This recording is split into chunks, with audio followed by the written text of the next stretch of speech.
All right, let's dive into The Lighthouse Keepers Lie, shall we? It's a real page-turner. Blends a historical shipwreck with a present-day murder mystery, all set against the backdrop of a charming coastal town in Maine. Haven's End. Picturesque, right? Exactly. But something wicked this way comes. The prologue sets a chilling tone right off the bat. You think. A raging storm, a ship fighting for its life, and a lighthouse that, well, instead of guiding the ship to safety, guides it to its doom. Yeah. Talk about subverting expectations. You know, lighthouses, they're supposed to be symbols of hope, of guidance, but And here, the lighthouse keeper, Captain Elias Moss, turns that on its head. yeah, He deliberately causes the SS Marigold to wreck, a betrayal of trust that cuts deep. chilling. And to top it off, we get this line from his log. The lighthouse saved them. May God forgive us. I mean, the irony is just wow. Talk about an unreliable narrator. Makes you wonder, right? Mm. Was he delusional? Did he actually believe he was saving those souls by leading them to their deaths? Or was it just a desperate attempt to justify his actions? Right. It's a question that sticks with you. And then we fast forward to the present day. We meet Dr. Eleanor Shaw, a historian who's been researching the Marigold for years. She arrives in Haven's End suspecting foul play. But the townsfolk, especially Mayor Declan Moss, a descendant of that same lighthouse keeper, they're not exactly welcoming. Classic outsider uncovering secrets trope, right?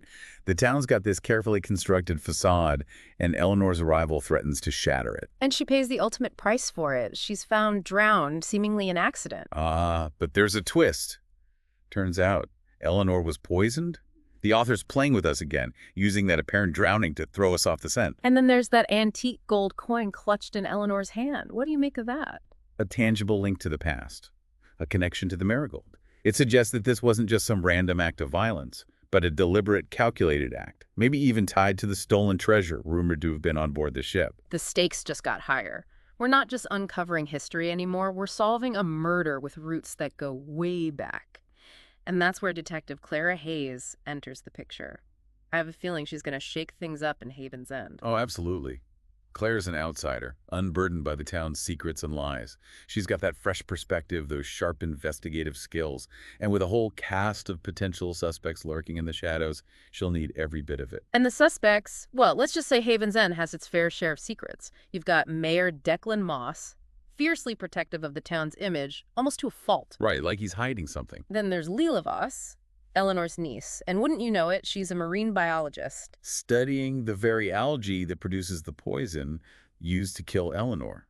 Talk about a coincidence. And we can't forget about Dr. Simon Hale, the town physician. He had access to that poison, too. It really is a classic closed circle of suspects, isn't it? Yeah. Oh, absolutely. But it's more than that. The author does a brilliant job of weaving each character into the fabric of the town. Their lives are so intertwined with Haven's End's history. It creates this sense of claustrophobia almost, like everyone's implicated in the secrets of the past. Yeah, it's like the town itself is holding its breath, waiting for the truth to come out, and just when you think the investigation is narrowing, bam, another murder. Poor Finn Murphy, that reclusive lobsterman, found dead in his boathouse. And the killer leaves a gold coin on his eyes, just like with Eleanor. So unsettling, right? What do you think it means? Some kind of message? A taunt, maybe? It's definitely creepy, but it gets even weirder. Clara finds this ledger in Finn's stuff detailing payments from someone with the initials LK. LK, for night deliveries, what could that be? Right. And there were these deleted texts on his phone talking about a meeting at the lighthouse. Okay, so now we're talking conspiracy. It's like the author's peeling back layers of the mystery, revealing a much deeper, more sinister plot. So Clara and Leela, they decide to investigate the lighthouse. And well, they stumble upon something pretty major, don't they? Yeah, that secret compartment in the lighthouse.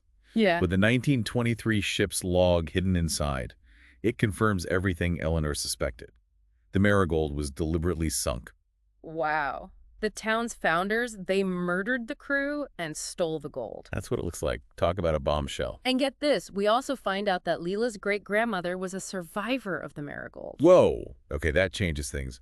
Leela's not just an objective observer anymore. She's got a personal connection to this whole thing. Yeah, it makes you question her motives. Is she really after justice, or is it revenge she's after? I mean, who can blame her? Her family was robbed, murdered, and the town's been covering it up all this time. The story takes this wild turn. A storm traps Clara and Leela inside the lighthouse with the killer. With Rebecca Moss. the mayor's wife. Yeah. But hold on, there's another twist. Rebecca wasn't working alone. She and Leela had teamed up to expose the truth. Betrayal. It's everywhere in this story, isn't it? From the lighthouse keeper to the town itself, and now this. You start to wonder who you can trust. And it's tragic because Rebecca really was trying to do the right thing. She ended up a victim of the very conspiracy she was trying to expose. It makes you think.